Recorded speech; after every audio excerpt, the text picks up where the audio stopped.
1. New message. Hi, hello. I'm the junior manager here at the restaurant. I'm supposed to walk you through the job as your new security guard. From your resume, I can tell that you're already a well-experienced guard. But, you know, it's protocol, so I'm going to work with the basics anyway. So, let's get started. We have security cameras all around the restaurant, and if you bring up the camera panel, you'll be able to view the feed from each camera by pressing the camera buttons on the minimap. Now, our lights are always off during the night, obviously because it'd be a waste of power to leave them on all night. So to actually see something on the cameras, you can activate the camera system's night vision mode. You activate night vision by clicking on the button of whatever camera you're currently viewing. So for example, say you want to see what's on camera 1. Bring up the camera panel, you click on the button that says Cam 01, and then to use night vision, you click on Cam 01 again. Once night vision is activated, you can click on any of the other cameras and view them with night vision as well. And you turn it off the same way you turn it on. Now, night vision takes more power than regular vision, so make sure you use it sparingly. Your first priority as a security guard here is to keep an eye on the animatronics. Those are really expensive machines, and we do not want them stolen. And you keep an eye on them through the cameras. We have quite a few animatronics here at Candy's. There's of course the cats Candy and Cindy, there's Chester the chimpanzee, there's the penguins, just lots I tell you. So, you also have 3 security doors in your office, each of which can be closed by pressing the door button by each door. These are here in case you're in some sort of danger, but personally I just use them to shut myself off from the world when I need a break. But don't let me be your role model on that one. You need to remember that closing these doors takes power, and the longer they're closed, the more power they drain. Now, I know that sounds kinda backwards, but you have to trust me on that one. I think it's something about the doors having an automatic fail-safe feature in case the power gets cut off, you know, so they open up if there's no more power.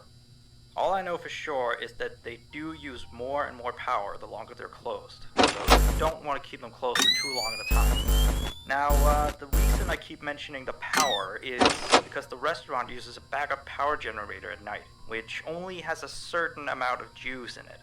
So anything from viewing the cameras to using the security doors takes power. You can see how much power you have left on the computer on the desk in front of you. Try not to run out of power. If you do though, you won't be stuck in the office since the doors will always open up anyway. Oh, and one last thing.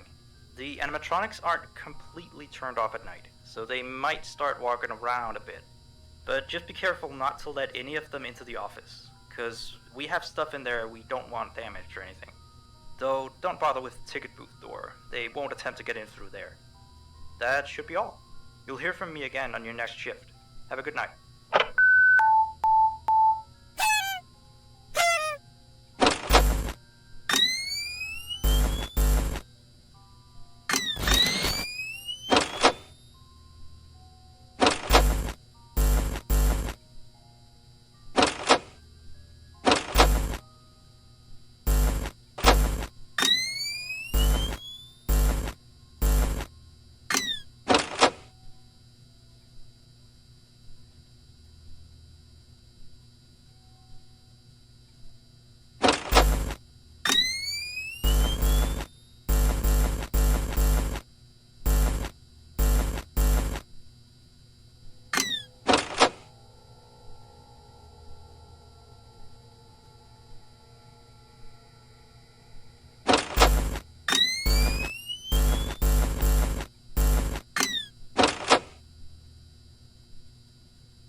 message. Hey there. I put up a note today to gather some intel on the animatronics from the other employees. Just to get a list of the issues we had with them. They've written down some stuff here for you, so let's see. Alright, so obviously the animatronics walk around at night, you know that by now. They try to get to places they shouldn't be. Yep. They act weird after dark. Yep. They don't like adults. I mean, I suppose. They always seem nice around children. Around us employees, they just kinda stare at you. I always thought they just hadn't been coded to interact with anyone other than children. But some of the other employees have felt threatened by them now and then. But I know that some of them are also superstitious morons. So who knows if they just became scared when the animatronic looked at them in the eyes or something. Anyway, one last thing on the list here. The last penguin interferes with the system. There's a sentence I never thought I'd say. We have these penguin animatronics as waiters. They take people's orders and whatnot. We used to have 3 of them, but 2 of them broke down and haven't been fixed yet. I think they're referring to the 3rd penguin that still works, or, well, apparently it doesn't quite work. So yeah, definitely don't let him into the office. His presence alone could probably destroy our systems. Well, that'll be it for now. I'll be sure to leave another message for your next shift.